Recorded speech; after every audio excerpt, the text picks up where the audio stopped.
may ask in Thai student when we write a family in thesis we was taught that we just use past tense no need to think about now is true or not. It's correct. Well, there are. Do you understand me? I don't think I understand the question. I'm sorry. So, like past tense is when we want to say something that has happened in the past, but it's not happening anymore. Yeah, but we was taught that in Thai teacher. When we write the summarize on thesis. Do you understand? So you were taught to use past tense? Yes. Everything part because we just told the other to know what I'm searching. Okay. Yeah. Well, let me see if I can. Oh, thank you so much. You're very kind, very thoughtful.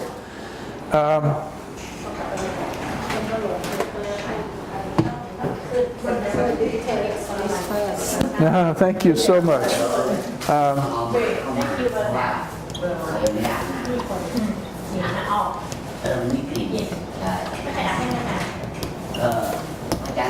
Present tense. Present tense. I study English. I understand. Yeah. But in my research, suppose I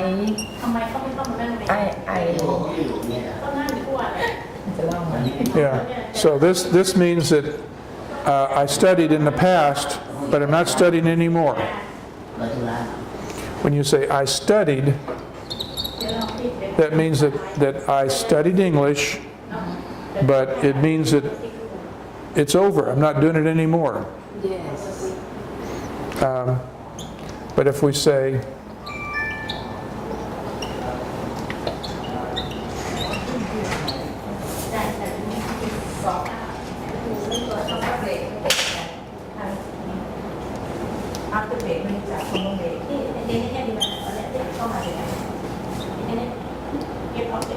if I say I have been studying, this means that you studied English in the past and you still are. I understand this. Okay. I understand your point, but I mean, suppose this is my research. Are you understand? I don't think so. So No. you don't do. It's okay. You have first. No. I want to help you. I just don't. I understand you said this. Okay. But I maybe Thai teacher in the past wrong. Oh, it could have been.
ที่นกกินเป็นปฏิ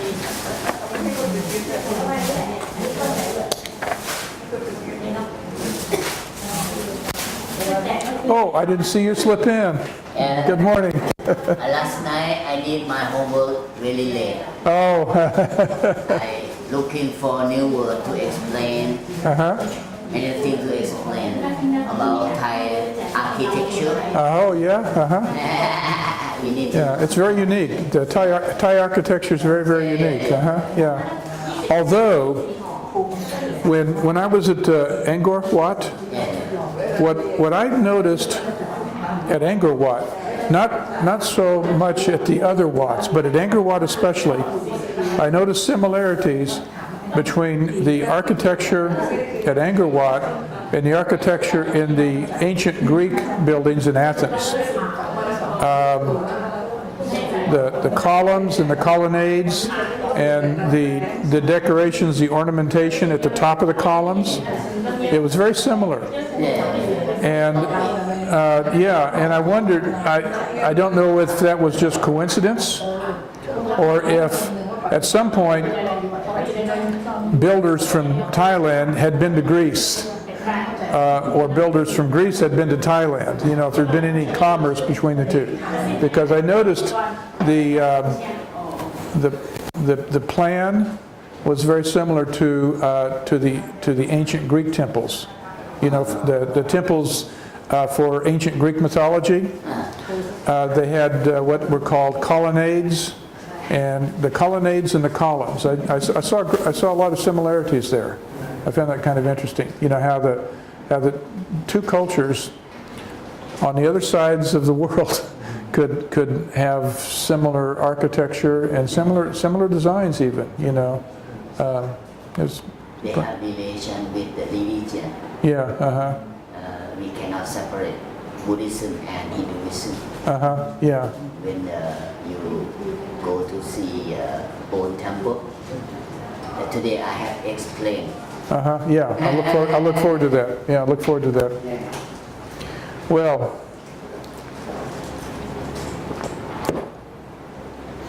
what we typically use noun clauses for, the reason why noun clauses are very useful to us in the language is that we use them in questions.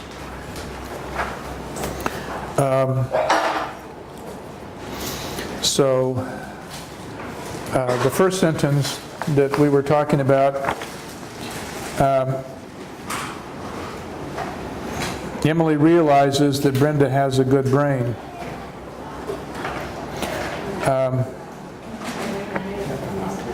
We could put that into the form of a question. Do you think that Emily realizes that Brenda has a good brain?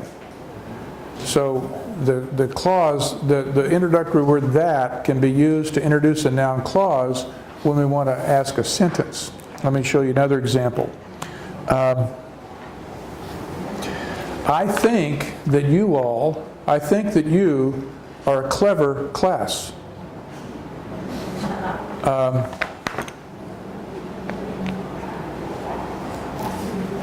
Do you think that you are a clever class? No, I'm not. Well, you are. But what I did is I used that you are a clever class is a clause, and I used it to form a sentence. I think that you are a clever class. Do you think that you are a clever class? Okay. That you are a clever class is the noun clause. What do I think? That you are a clever class. What do you think? That you are a clever class. We're using that you are a clever class as a noun clause to explain what it is that I think or that you think. That's how we use noun clauses. Oftentimes we would introduce noun clauses with verbs like think, believe, realize, because the verb think or the verb realize is a verb that needs further explanation. When I say I think, well, naturally you're going to wonder what it is that I'm thinking. So we need a a clause to explain what it is that I'm thinking. I can't just think, I think tea, or I think apples, or I think books. That doesn't make any sense. We need several words. We need a clause to explain what it is that I'm thinking. So when we use words like realize, believe, think, feel, we oftentimes have to follow those verbs up with a whole clause to better explain what it is that we're thinking or feeling or believing. Okay? Let's practice a few, and we'll get a better idea of how this works in practice. So on page 8, the exercise that says practice A, right? You'll see that I'll do the first one. There are many kinds of intelligence. There are many kinds of intelligence. Now, a way to restate that in question form would be, do you believe that there are many kinds of intelligence?